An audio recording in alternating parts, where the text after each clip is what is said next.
carregado de teoria, né? Eu tenho sempre falado para vocês que está vindo muito carregado de teoria, chega a ser cansativo, tanto de fazer a aula como de assistir a aula. Eu imagino que para vocês seja bem cansativo essa questão de aulas assim, mas infelizmente faz parte do conteúdo, não tem como a gente transformar em uma coisa menos cansativa do que já é, porque a disciplina, infelizmente, ela é assim mesmo, né? Não tem aquela famosa clínica para deixar o assunto mais interessante, tá bom? Então, a gente está lá na unidade 3, aula 2. Alguém poderia me dizer se vocês estão vendo o meu slide? Eu não sei se vocês estão vendo a minha tela. Alguém poderia me dizer se está vendo a tela, se não está?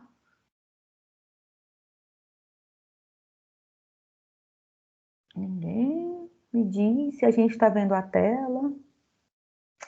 Vou imaginar que vocês estão vendo a minha tela, né? Hoje a gente está lá na unidade 3. Unidade 3, aula 2, e a gente vai começar a falar. Obrigada por ter respondido. A gente vai começar a falar de ciências que algumas literaturas chamam de ciências ômicas, né?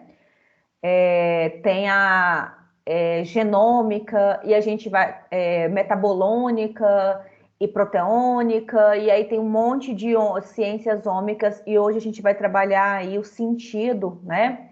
A definição de o que a gente chama de análise proteônica, ainda dentro da visão da biologia molecular, tá bom? O que é essa visão? O que é esse campo que denomina aí de proteômica? Obviamente que, como o nome mesmo já diz, né? Tem uma derivação de estudo aí de estruturas proteicas, né? Então, é a identificação, caracterização e quantificação de todas as proteínas em uma cadeia particular, ou uma organela, ou mesmo uma célula, ou mesmo um tecido, um órgão, um organismo, né?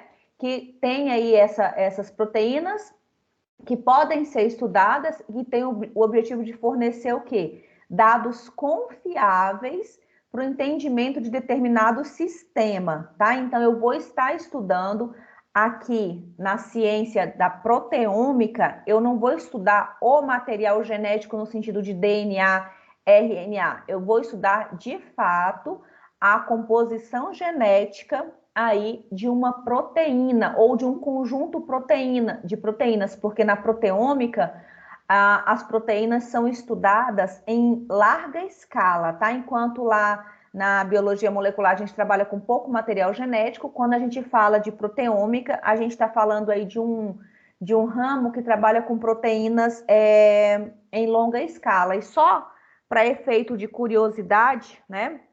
O termo proteômica ele foi proposto ali por volta de 1994, 1995, tá? Que foi proposto inicialmente por um pesquisador chamado aí de Mark Wilkins, né? Para denominar o conteúdo de proteínas que eram naquele momento foi expresso em um genoma, tá? Então foi o primeiro momento que se falou aí na ciência proteômica, né? E por que estudar proteína? Porque até a aula passada, né? Até a aula passada a gente falava que a gente estudava o DNA, o RNA, a composição, né? Dessas moléculas, e aqui a gente já chama a atenção para você estudar, para que nós comecemos a estudar a questão da proteína, porque de fato são a parte das proteínas que vão realizar as funções, né? As funções específicas no meu organismo. Então, em vez de eu estudar o material genético, eu vou estudar aquilo que determina uma determinada função no meu organismo. Então, eu vou estudar a proteína, tá? Então, todos os organismos são formados por proteínas. Para nós, nos interessam os seres vivos. São aí constituídos por células, e nessas células tem aí são constituídas por proteínas, e aí nós precisamos observar que existem entre as proteínas, entre as funções das proteínas, eu tenho proteínas com função estrutural, proteínas com funções enzimáticas, proteínas com funções de transporte, ou mesmo que servem como hormônios, ou que servem como proteínas ligadas à função imune do nosso organismo. Então, é muito mais interessante, nos parece que nos dá uma resposta muito mais direta e muito mais certeira quando se estuda alterações na proteína responsável por uma determinada função do que se eu estudasse, por exemplo, DNA, que ainda precisaria ser aberto, ser duplicado, ser levada essa mensagem para o citoplasma para depois a formação de uma posterior proteína. Então, aqui no proteoma, a gente já vem direto, pula todas essas etapas no sentido de pesquisa e já estuda a composição da proteína. Para vocês terem uma noção de importância, né? Para vocês terem uma noção de importância, quando o paciente tem uma determinada patologia, uma determinada doença, tem aí uma ou mais proteínas envolvidas, com deficiência estrutural, alguma deficiência de conformação, então a gente já vai direto ao ponto para determinar a causa daquela doença. Tem se usado muito a questão da proteômica para determinar o tratamento, porque aí seria um tratamento direcionado para aquele problema específico, tá? Então a proteômica é uma coisa que está muito em alta nos últimos tempos, tá? E a gente sempre, eu sempre gosto de falar que se eu for comparar, por exemplo, com o estudo do genoma, o proteoma ele é considerado muito mais dinâmico, tá? E ele vai variar muito com as condições microscópicas ou macroscópicas ambientais, né? Porque vai ser possível determinar o que a partir do estudo aí da proteômica? A expressão de um determinado gene, as concentrações de determinadas proteínas específicas, as modificações que essas proteínas podem ter sofrido pós-tradução, os processos metabólicos ou mesmo regulatórios ou sinalizadores relacionados aí a um possível estado fisiológico, patológico ou terapêutico, né? Dessas moléculas. Posso usar o proteoma para fazer aí a descoberta de biomarcadores para diagnóstico ou mesmo para tratamento de algumas doenças. Então, quando a gente estuda a proteína formada com aquela mensagem que veio do núcleo da célula, me parece gerar respostas mais interessantes, dependendo do que, né, do que se quer falar, né? Então, a proteômica ou proteoma, determinada inicialmente aí por Vassin, por volta de 94, 1995, determinava aí a identificação e mesmo a caracterização de proteínas constituintes de uma determinada matriz biológica. Por quê? Porque eu posso estudar as proteínas de várias partes do organismo, tá? Não tem uma limitação. Então, eu posso estudar uma proteína do organismo, posso estudar uma proteína de uma célula, ou mesmo de uma organela, ou de um fluido biológico, tá? E aí, essas proteínas que são produzidas em um determinado momento e sob determinadas condições. Por quê?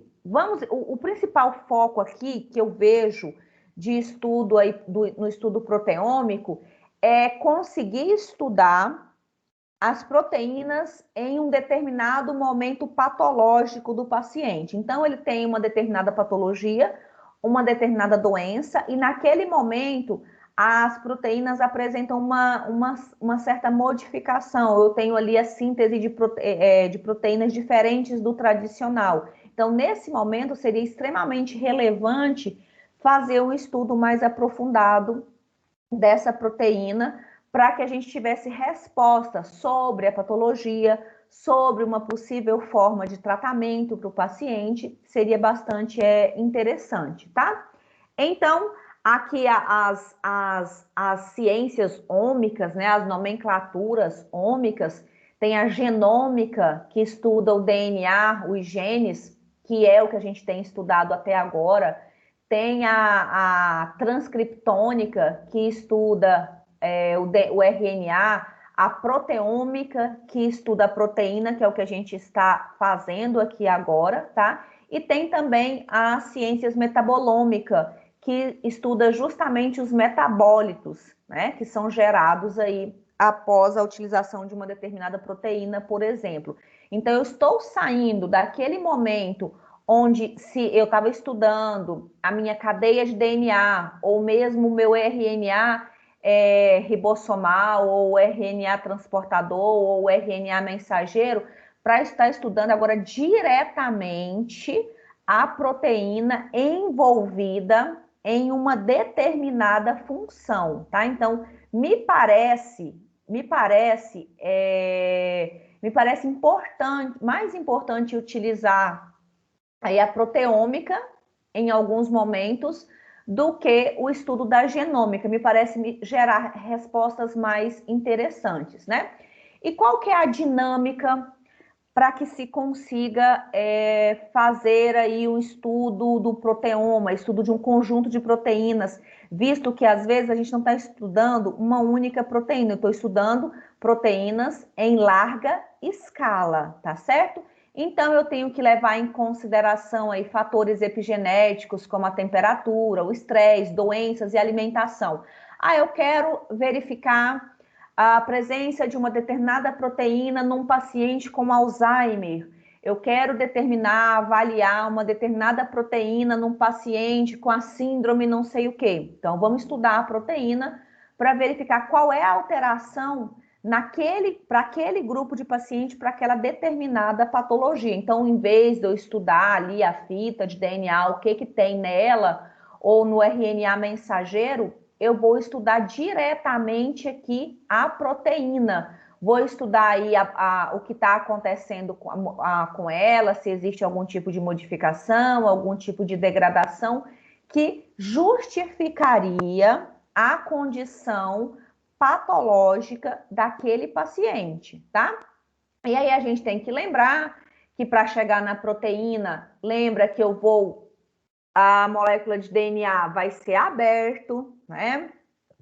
E aí ele vai ser transcrito, né, num RNA mensageiro. Esse RNA mensageiro vai sofrer aquele processo de splicing, onde vai ser tirado as partes não funcionais dele. Depois que ele sofreu o processo de splicing, ele vai deixar o núcleo, né, e levar essa informação lá para o RNA ribossomal, e o RNA ribossomal vai começar a montar, de acordo com aquele molde, a proteína, tá? Uma determinada proteína. Então, o que eu vou estudar agora para justificar a ocorrência de algumas condições do meu paciente, o que eu vou estudar é a proteína já formada, já traduzida, tá certo?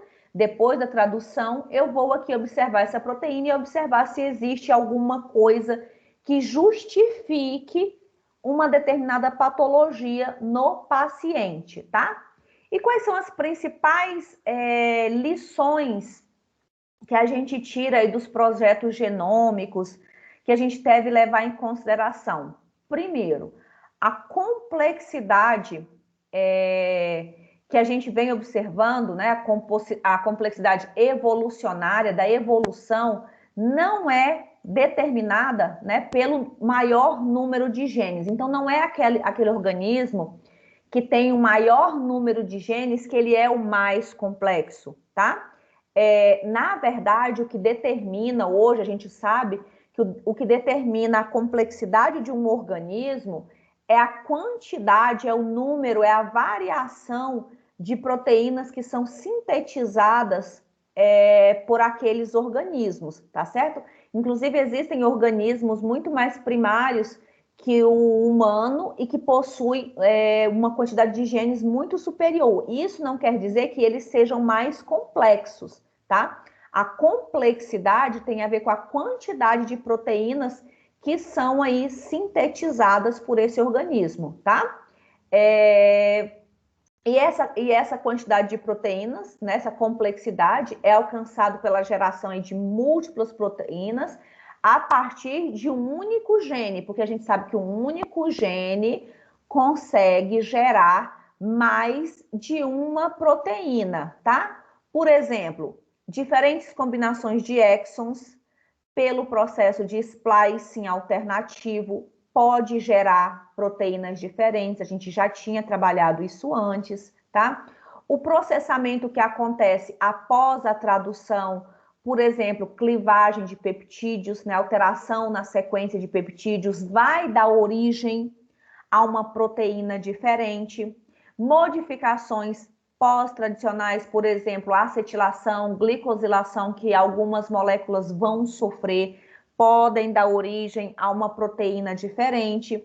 Modificação aí no dogma central, de DNA para RNA para a formação de proteínas. Se eu tiver qualquer alteração aí, o resultado vai incidir diretamente na minha proteína. E eu queria que vocês estivessem acompanhando o sentido de que me parece mais prudente estudar o resultado final, né, dessa sequência de acontecimentos do meu organismo do que estudar a sequência de DNA, a sequência de RNA em alguns casos. Eu não estou desmerecendo as outras técnicas, não é isso. Nós vamos sempre fazer uma combinação.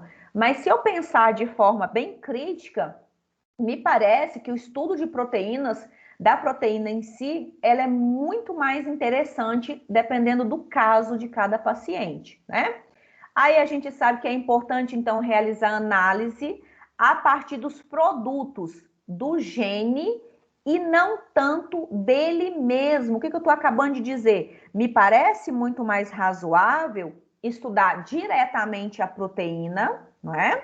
Porque, visto que até chegar na formação de proteína, ela pode ter sofrido uma série de modificações e cada vez que se gera uma proteína com o mesmo gene, pode-se estar gerando uma proteína diferente. Então, parece muito mais prudente fazer aí um estudo do resultado final, né, do que seria da proteína, e a partir daí observar o que tem de alteração que justificaria uma determinada condição do meu paciente. Mas isso a gente só começou a fazer de 95 para cá. Até 1995, só pensava-se que todas as respostas para a grande maioria das desordens genéticas estava lá no estudo do gene, no estudo do RNA mensageiro, no estudo do DNA, e não se pensava em estudar diretamente as proteínas, tá?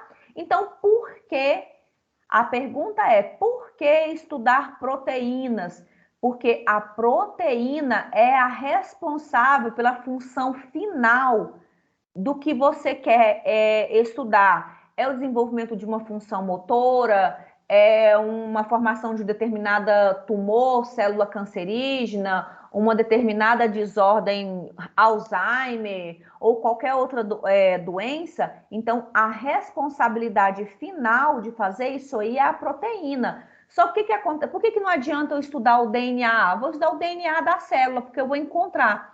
Porque até o DNA chegar lá no processo de formar uma proteína, ele vai ter passado por várias etapas, e durante essas etapas, aquela mensagem que saiu do núcleo, ela pode ser modificada no decorrer desse caminho, e aí lá no final vai gerar proteínas diferentes daquela mensagem que saiu do núcleo. E o que vai determinar a função, o que vai determinar o que deve ser feito em determinada parte do corpo é a proteína. Então, me parece muito mais interessante fazer um estudo aí genético, não é? Da molécula final formada, que no caso é a proteína, né? E quais são as vantagens que são descritas aí para o estudo proteômico, né? Para o estudo das proteínas? Primeiro, os pesquisadores vão trabalhar no nível dos produtos gênicos, que são geralmente expressos e levam a um produto real, não somente sendo expresso e tendo RNA mensageiro. Então, quer dizer que eu não vou pegar um pedaço do DNA e estudar sem ter a certeza que ele vai gerar a proteína. Eu já vou direto na proteína formada e vou estudar justamente esse resultado, tá? Limitações centrais aí da proteômica. Primeiro, geralmente, somente uma fração das proteínas sintetizadas pode ser detectada num determinado experimento, tá? Enquanto a expressão de todos os genes pode ser monitorada no experimento de sequenciamento, tá? No sequenciamento a gente consegue fazer o monitoramento aí de grande parte das sequências. Pré-requisitos básicos para o estudo da proteômica: ter um genoma sequenciado do organismo investigado, ou pelo menos as coleções contendo DNAs complementares. E aí eu acho que a gente não tinha trabalhado a ideia de DNA complementar, tá? O que é um DNA complementar? Esse cDNAzinho aqui, ó. O DNA complementar é aquele DNA que é sintetizado a partir de um molde de RNA mensageiro maduro, já sofrido aquele processo de splicing, onde já foram retirados todos os introns e deixado apenas os exons, né? Aí ele vai sofrer uma reação que vai ser catalisada, que vai ter a presença aí de duas enzimas. A transcriptase reversa, que é aquela enzima que consegue produzir DNA a partir de RNA, e a DNA polimerase, não é? E a DNA polimerase que vai fazer a montagem dessa nova sequência. Então, um DNA complementar é aquele DNA que foi construído, né, em laboratório a partir de um RNA mensageiro como molde. Só que esse RNA mensageiro ele já sofreu o processo de splicing, já foi retirado todos os introns e deixado os exons. Vai ser usado aquela enzima transcriptase reversa, que vai fazer com que o RNA consiga produzir DNA, tá certo? E depois a DNA polimerase para fazer a montagem da fita.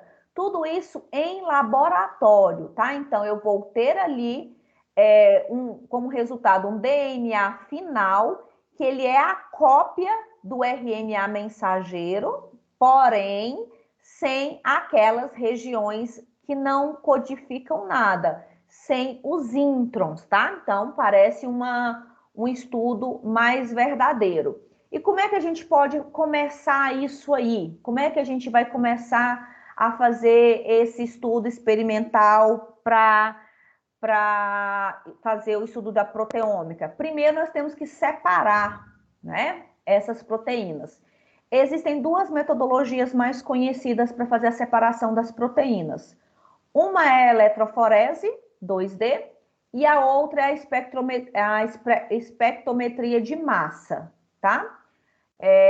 Cada um trabalha, cada pessoa, cada pesquisador trabalha aí com o que é mais conveniente, tá bom? A eletroforese é um método que a gente fala, a eletroforese 2D, né? É um método que a gente usa para separação e mesmo visualização de proteínas, e ela é separada de acordo com a carga elétrica dessa proteína e com a massa, né? Com o peso molecular dessa proteína.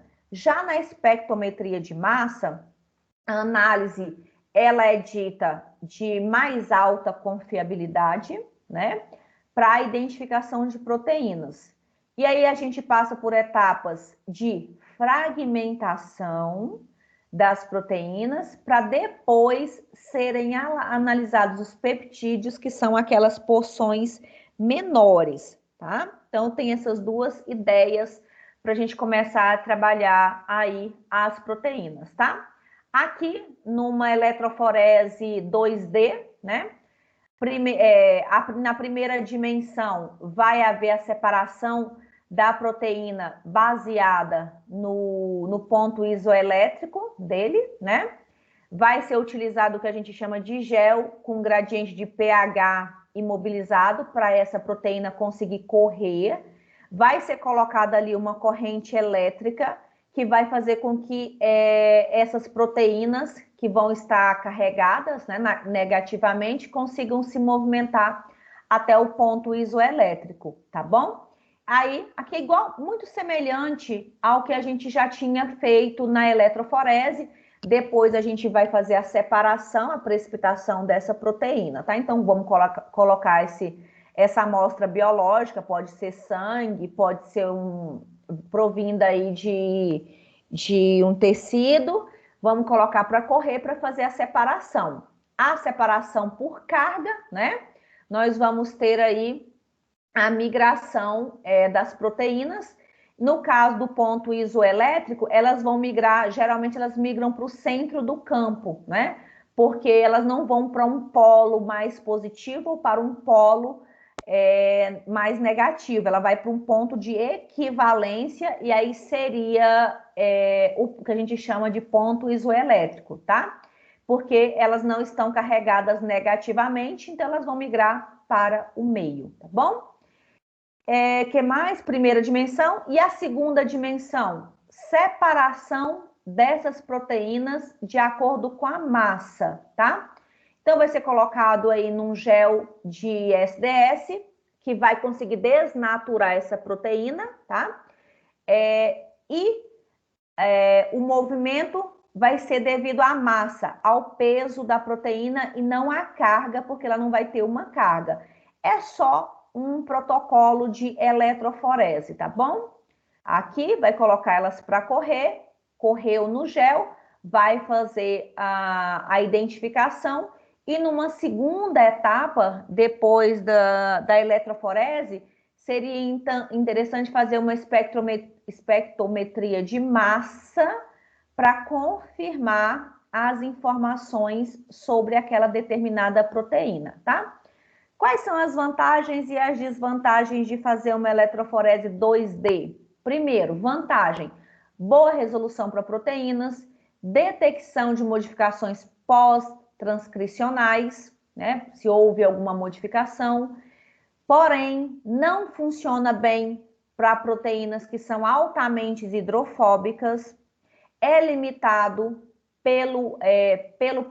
dependendo do pH da molécula, difícil detecção de proteínas pouco abundantes, então se eu tenho uma proteína em pouca concentração é mais difícil fazer a visualização. A análise e a quantificação não são muito específicas, não é muito sensível para se fazer, tá? Existe aí técnica melhor. Aí vem o estudo da massa, né? O estudo da massa da proteína, porque, segundo os cientistas, cada proteína tem a sua condição específica, tá? Sua composição molecular específica, então seria mais difícil se confundir ou um grupo de proteína diferir da outra, tá? Então, o estudo da massa é uma ferramenta analítica para determinar a composição molecular de uma amostra ou os pesos moleculares dessa amostra. Somente picomolares de concentrações são requeridas, então uma concentração bem pequena. A acurácia, né, a precisão desse procedimento é de 0,01%, tá? Então ele é bem sensível mesmo, tá? Pode identificar substituições de aminoácidos ou mesmo modificações pós-traducionais. Então, a espectrometria de massa, ela apresenta, aí para quem for trabalhar com pesquisas de proteína, apresenta uma resposta muito mais interessante, uma resposta muito mais sensível. Esqueci de comentar, nós não trabalhamos com proteoma, tá? Nós no sentido de nós cotidiano, laboratório. Quem trabalha com proteoma é o pessoal da pesquisa científica, tá? Pesquisadores. Dentro do laboratório a gente não vai ver esse tipo de técnica, então vocês não precisam se desesperar com esses nomes estranhos, de que, não estou entendendo nada que ela está falando, nossa, que fim de mundo. Nós não fazemos isso no cotidiano, tá? Isso aqui é só para quem vai para pesquisa científica mesmo, tá? Que tipo de informação é gerada ali a partir da técnica de espectrometria de massa? É gerada informações sobre a estrutura daquela proteína, tá? Vai ser definida a sequência que forma aquela proteína. Pode ser fragmentado a amostra para que seja analisado apenas produtos para depois reunir essas informações. Podem ser sequenciado peptídeos, apenas partes das proteínas, tá?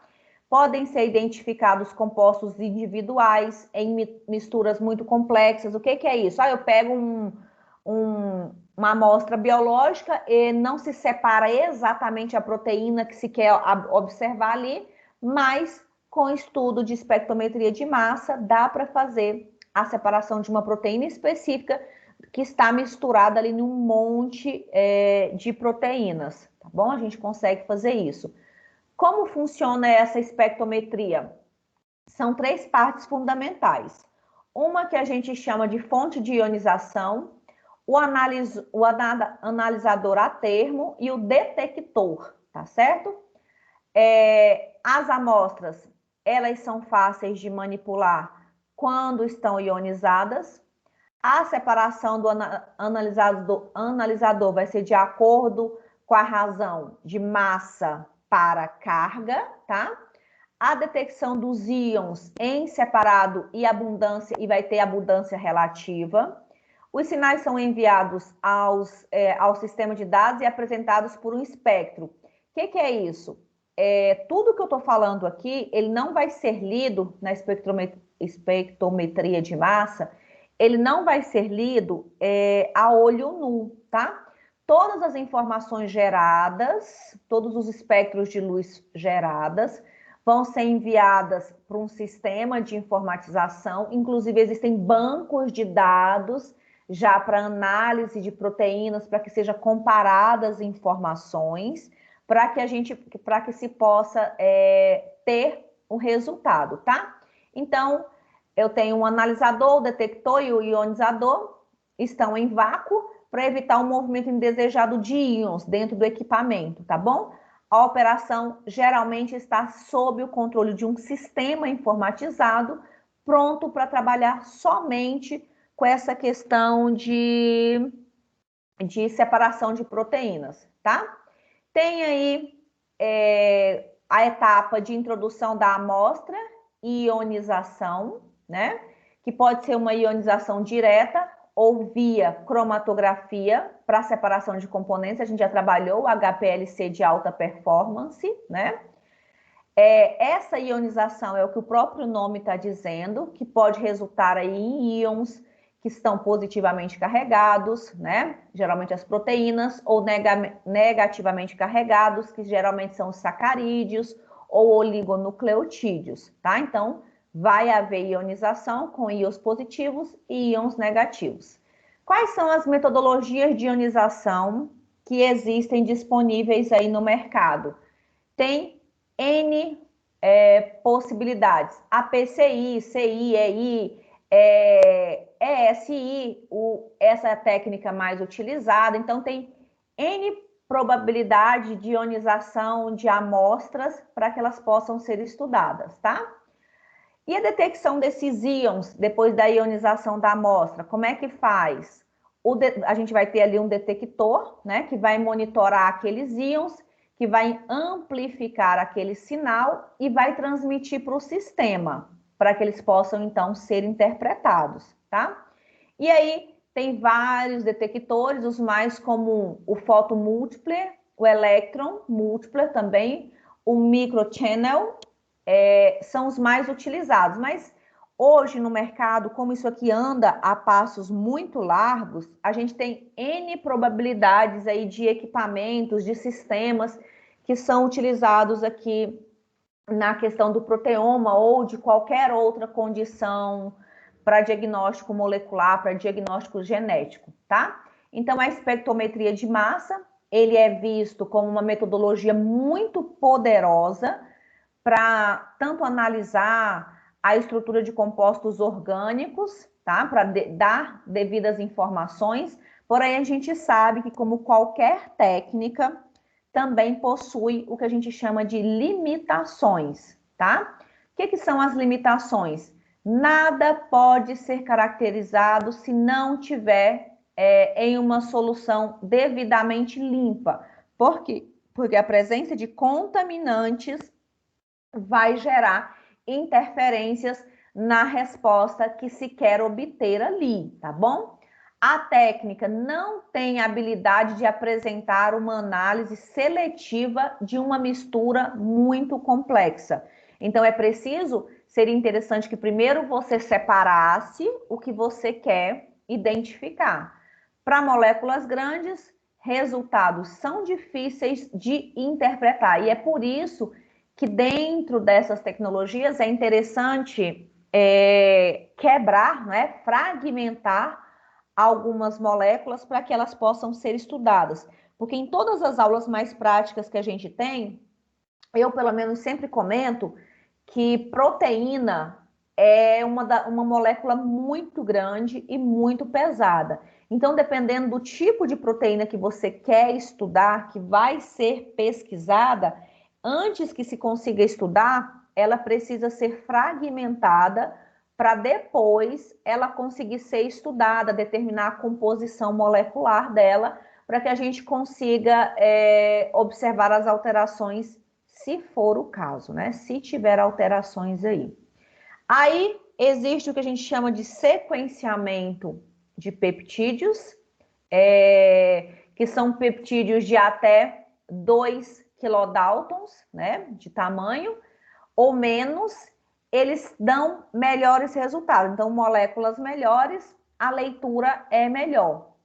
Essas proteínas são retiradas de géis, daquela eletroforese inicial, aquela eletroforese 2D, são digeridas.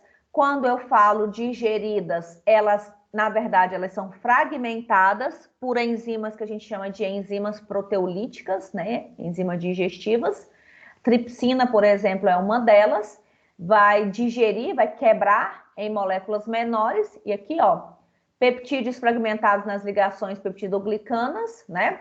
Vão ser aí estudados. Alguns peptídeos geram informações para uma sequência completa, enquanto a maioria gera sequências parciais de 4 a 5 aminoácidos. Então, nós vamos ter informações ali sendo geradas, que não são informações completas sobre uma determinada proteína. Aquelas informações vão ser somadas para que no final consiga se determinar a sequência correta daquela proteína, tá bom? Que mais? Aqui, só uma sequência da identificação de proteínas por espectrometria de massa, né? Colocar aí essa proteína para correr num gel, depois vai fazer aí a fragmentação dessa proteína, porque elas são grandes, utilizando aí enzimas, né? Especialmente a tripsina, ela é bastante utilizada. Vamos fazer o estudo de massas, que é a composição dessas proteínas, tá? E depois disso é que nós vamos fazer o estudo daquela proteína para determinar a composição dela, a estrutura dela, se ela está, como ela saiu do genoma, se a informação dela, para ela ser montada, era aquela mesma que continha no DNA, ou após a transcrição, não é? Houve modificação, e aí nós temos uma proteína geneticamente modificada. Então, por isso a importância da gente estar estudando a composição de proteínas, tá bom? Quais são as vantagens e as desvantagens da espectrometria de massa? Vantagens: determinação do peso molecular e da sequência correta de aminoácidos que formam uma determinada proteína. Detecção de modificações pós-transcricionais. O que é isso? O molde saiu do núcleo com uma informação que era para formar uma determinada proteína, mas no decorrer do caminho sofreu alguma alteração, tá certo? Uma modificação pós-transcricional e gerou uma proteína diferente, com aquele mesmo material genético, aquela mesma informação genética, formou-se proteínas diferentes. Então, isso é importante. Vamos pensar, vamos colocar dentro da nossa realidade. O paciente tem uma determinada patologia e a gente nota que quando ele tem uma determinada doença, uma doença X, a gente vai estudar um grupo de proteínas dele e ele tem uma sequência lá no núcleo da célula, uma sequência de DNA que era para formar a proteína X, só que no caso desse paciente que tem uma determinada doença, ele vai gerar uma proteína geneticamente modificada com aquela mesma informação que veio do núcleo, que era para gerar uma proteína correta. Então, vamos estudar a proteína, vamos observar o que tem de diferente nela que determina a condição clínica do paciente, a doença que o paciente tem. Então, esse é o sentido de se estudar a proteína, tá bom? Outra vantagem aqui é a alta confiabilidade usando a espectrometria de massa. Quais são as desvantagens? Custo. Mas tudo que eu falar ligado à biotecnologia, ligado à biologia molecular, tudo tem um custo excessivamente alto. Nada é de graça, nada é barato, nada prevê que pessoas destreinadas, sem conhecimento, possam fazer. Tudo que eu estou falando para vocês é chato, é cansativo, mas não faz parte do nosso cotidiano, faz parte da nossa linha de conhecimento, mas não faz parte do nosso cotidiano. E eu sei que muitos vão dizer, graças a Deus, porque isso é muito difícil, mas não faz parte das nossas análises laboratoriais, tá? Isso aqui é para pesquisa. Outra dificuldade que a gente encontra aqui no uso da espectrometria de massa é que vai requerer peptídeos já montados, uma base de dados sobre sequências de peptídeos, porque como é que eu vou comparar pedaços de uma proteína X, né? Se eu não tenho com quem quer comparar. Mas se a gente for pensar, como o genoma ele já foi todo determinado, o que se falta agora é determinar cada proteína, né? O que se está se fazendo é determinar cada proteína e a alteração dessas proteínas específicas, que é gerada a partir daquela informação, e quando elas sofrem modificação na presença de alguma patologia, tá? Então, é sempre interessante que o pesquisador tenha ali em mãos o modelo estrutural, o modelo molecular que se espera encontrar de uma proteína. E aí ele vai partir para fazer as observações dele, das alterações que foram observadas com o estudo dele, tá bom? E quais são aí as limitações da proteômica? Parece mágico falar de proteoma, estudar proteína. Quais são as limitações aí que a gente tem? Primeiro, análise em larga escala de proteína pode ser difícil devido a alguns fatores. Por exemplo, proteínas extremamente frágeis, temperatura, pH, tudo isso altera a conformação de proteína. A partir do momento que eu não consigo manter a estabilidade de uma proteína, eu vou perder a forma dela e possivelmente o que ela vai fazer com o organismo. Outra coisa, às vezes eu quero estudar uma determinada proteína, mas naquele organismo em questão existe o que eu chamo de isoformas, formas semelhantes daquela proteína que foram geradas por outra informação genética, por outra sequência, tá? Então, apesar de ser mágico, não é fácil trabalhar a questão da proteômica, tá? Não há equivalente para a proteína de um PCR quando se fala de amplificação em larga escala. Porque quando eu vou fazer o genoma e faço uma PCR que amplifica, faz quantas cópias eu quiser do DNA, da proteína, eu não tenho nenhum equipamento ainda, eu não tenho nenhuma técnica que faz multiplicar a quantidade de proteína que eu quero estudar. Apesar de ser a proteômica estuda proteínas em longa escala, eu não tenho um equivalente à técnica de PCR para produzir, né, para hibridar aí proteínas, né? E a limitação em relação aos dados, tá? Os dados contêm, às vezes, ruído eles querem dizer falhas, algumas coisas que não concordam entre si, que pode ser difícil aí de separar dos sinais específicos de uma determinada proteína, pode resultar, o que é muito comum, em gasto de tempo desnecessário, analisando aí, às vezes, um espectro, né, uma sequência que não é importante. E aí, como sempre, eu estava vendo aí alguns estudos de proteômica com os colegas aí nos Estados Unidos, que fazem algumas pesquisas direcionadas aí com proteoma, e vendo eles, estava lendo uns blogs, né, os blogs científicos, e vendo eles falarem que perderam aí 2, 3, 4 dias, às vezes meses, tentando fazer a identificação, a separação de uma determinada proteína, quando eles terminaram, não era a proteína que eles queriam, não chegaram no resultado que eles desejavam, porque houve alguma intercorrência que contaminou a amostra, e aí a proteína que foi estudada não era a que se objetivava. Isso perdeu-se tempo, mas perdeu-se principalmente valor monetário, né? Porque aqui no Brasil a gente não trabalha com isso, em algumas instituições, mas nos Estados Unidos trabalha muito mais, então se perdeu muito tempo, tá? Existem o que a gente chama de banco de dados, tá? Com as informações das proteínas. Cada proteína que ela é descrita, vamos imaginar assim, no Alzheimer observou-se que no gene fulano de tal existe a produção da proteína X alterada em relação à proteína normal.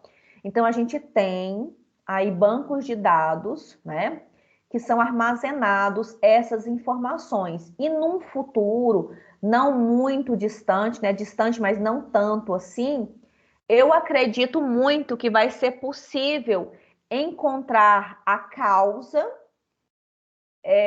de uma desordem, né, de uma desordem patológica, estudando aí a sequência proteica, e mais do que descobrir a causa, seria encontrar o tratamento individualizado. Olha, o que causa essa presença dessa proteína é um aminoácido fulano de tal, em tal posição, então nós vamos corrigir. A partir desse momento que for corrigido, o paciente vai produzir apenas proteínas normais, e vai haver a extinção nesse paciente da patologia dele. Então, eu vejo esse tipo de estudo caminhando para esse lado. Não sei se eu vou ser aquela pessoa que vai viver isso aí, mas eu consigo enxergar dessa forma, tá? E quais são as limitações aí nessas técnicas em relação ao biomédico, né, ao profissional que trabalha? Na prática mesmo, saindo aqui da minha teoria, que geralmente eu digo que é mágica, na prática é muito difícil a gente pensar em traçar a progressão total de uma determinada doença se baseando apenas na proteína, porque a gente ainda não tem começo, meio e fim, a gente ainda não tem uma base sólida para justificativa de muita coisa, tá? Às vezes, usar a proteômica para monitorar a bioquímica de uma doença é como usar uma câmera fotográfica para filmar um jogo de futebol. A gente consegue? Consegue. Mas eu vou pegar o detalhe, eu vou saber exatamente o que está causando? Talvez não. É um sonho a questão da proteômica, mas é um sonho para o futuro, tá? Muita gente, muito pesquisador mesmo, renomado, já trabalha com a proteômica. E quando eu estou falando de proteômica, eu não estou falando de proteômica só do organismo humano. Eu estou falando de proteômica no sentido de plantas, doenças, novos medicamentos. Eu estou falando de uma série de condições para se utilizar aí a proteômica, tá bom? Que mais? Aqui, os objetivos principais aí da proteômica, então, observar qual que é o nível de expressão de uma determinada proteína em um organismo, tá? Pode-se, inclusive, observar o quanto uma proteína é expressa em um determinado órgão, ou mais de uma proteína expresso em órgãos diferentes, tá? Objetiva-se também observar as modificações que podem acontecer naquele momento que a gente chama de pós-traducional, pós a tradução, vai acontecer alguma alteração que vai gerar uma proteína diferente do programado. A gente quer identificar também interação entre as proteínas, proteína com proteína, como é que elas reagem entre si. E uma outra coisa que é novidade, identificação de biomarcadores. O que é isso? Olha, após eu analisar uma determinada sequência proteica num paciente com uma doença X, né? Uma doença muscular, uma doença do sistema nervoso central, uma doença degenerativa, eu observei que ele tem uma proteína específica, é formada uma proteína específica. Então, agora, eu fiz isso num grupo de pessoas que tinha essa mesma doença. Então, a partir de agora, eu posso imaginar que a presença dessa determinada proteína pode ser vista como um biomarcador. O que é isso? Um marcador de uma determinada patologia. Então, se você conseguir pensar, né, a visão além do alcance, você vai ver que a gente vai estar produzindo coisas muito mais modernas quando eu estudo a questão de alteração proteica, tá? Então, esses biomarcadores, eles são o quê? Eles são o que a gente chama de moléculas biológicas que vão ser indicadoras tanto de estado fisiológico como patológico, passíveis de serem mensurados em células ou mesmo fluidos biológicos. Agora pensa, você pega uma amostra biológica ali de uma pessoa, de um animal, sei lá do que, né? Fazemos aí o estudo proteico, eletroforese, espectrometria de massa, e chegamos à estrutura de uma proteína. E vou lá e digo, olha, essa proteína não faz parte do organismo tradicionalmente, mas ela sempre está presente quando o paciente tem a doença X. Então, a partir daí, a gente pode imaginar que a dosagem, a descoberta, a pesquisa dessa determinada alteração, dessa determinada proteína, pode gerar e pode ser utilizado como um biomarcador. Olha o quão interessante você descobrir a sua predisposição ao Alzheimer, ao Parkinson. Todo paciente com Parkinson tem aquela proteína X. Vamos usar como um marcador, um biomarcador, para a gente triar os pacientes que vão desenvolver Alzheimer. De repente, a gente consegue fazer um diagnóstico precoce, facilitando aí a sobrevida desse paciente, né? Então, eu acho isso extremamente relevante. Aqui a mesma coisa que eu falei, ó, coleta de uma amostra, e aqui está muito focado em animal, porque apesar da gente pensar, tudo é voltado para o organismo vivo, nós, pesquisadores aí, biomédicos, médicos, nós pesquisamos voltado para o humano.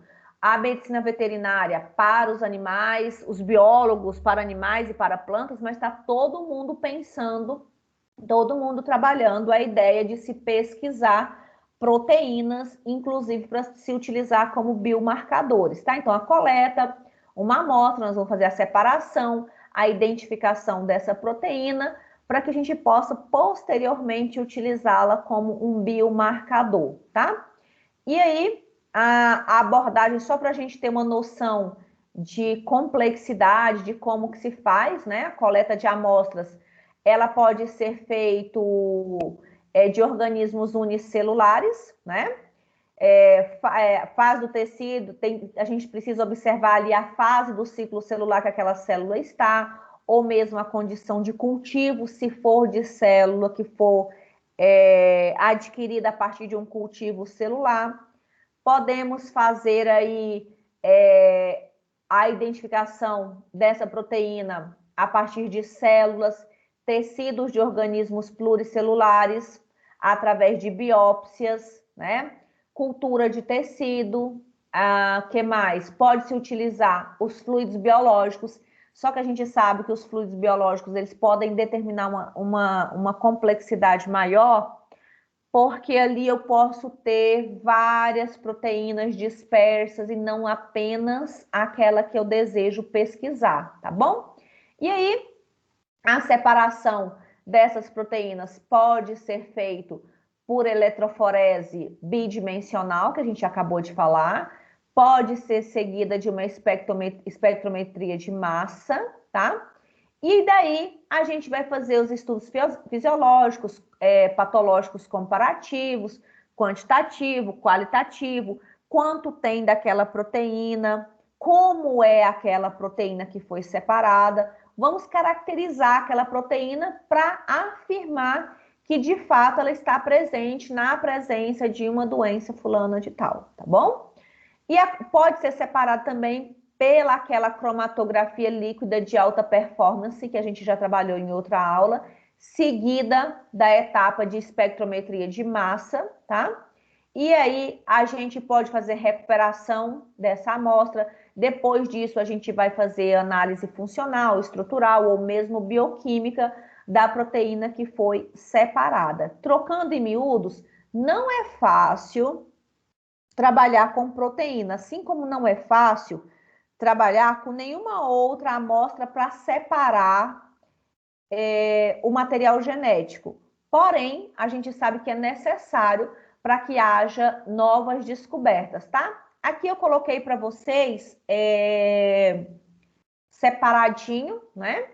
A questão da eletroforese bidimensional, que vai fazer a separação de misturas proteicas, de acordo com os parâmetros físico-químicos, que é o ponto isoelétrico e a massa molecular dessa proteína, tá? Sempre sob a influência de um campo elétrico, como em qualquer eletroforese.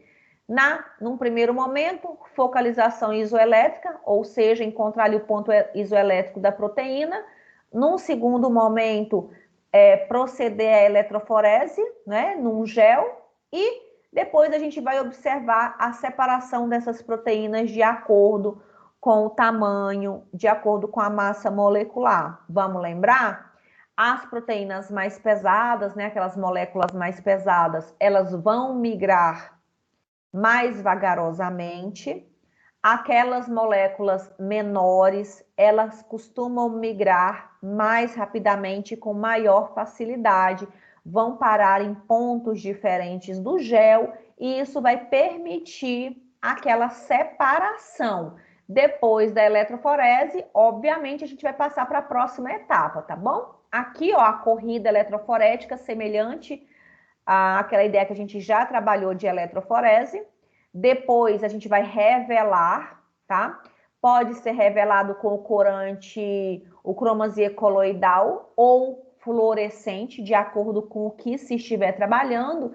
E aquela informação óbvia, após revelada, ela não vai ser analisada a olho nu, ela vai ser transcrita, né? Transferida para uma análise computacional e a partir daí as proteínas, né, aquelas moléculas vão ser analisadas de acordo com o tamanho, de acordo com o peso, tá?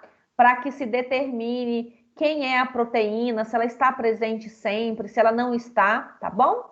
Aqui mais vantagens e desvantagens da eletroforese bidimensional, que eu já tinha deixado lá atrás para vocês.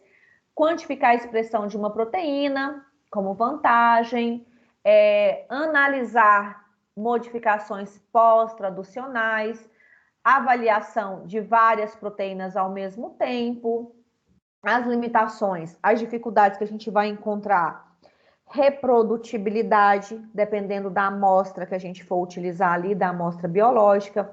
O tempo de execução, ele é longo, porque eu vou precisar que a proteína corra, depois que ela corra, nós vamos precisar revelar, para depois a gente caracterizar essas proteínas, tá?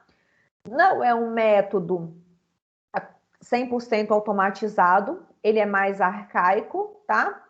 Proteínas de membranas, a gente vai ter uma dificuldade maior para fazer identificação, tá? Então, eu vou ter um grupo de proteínas que, dependendo do tamanho, a gente vai ter uma dificuldade maior. O que se pode fazer para complementar Eu já falei, repetindo de novo, é unir a eletroforese bidimensional, né, a 2D, com a espectrometria de massas, onde aí eu vou fazer a análise da massa de uma proteína. Eu li em algum lugar, há um tempo atrás, que um pesquisador fala assim, que não existe nada com a massa semelhante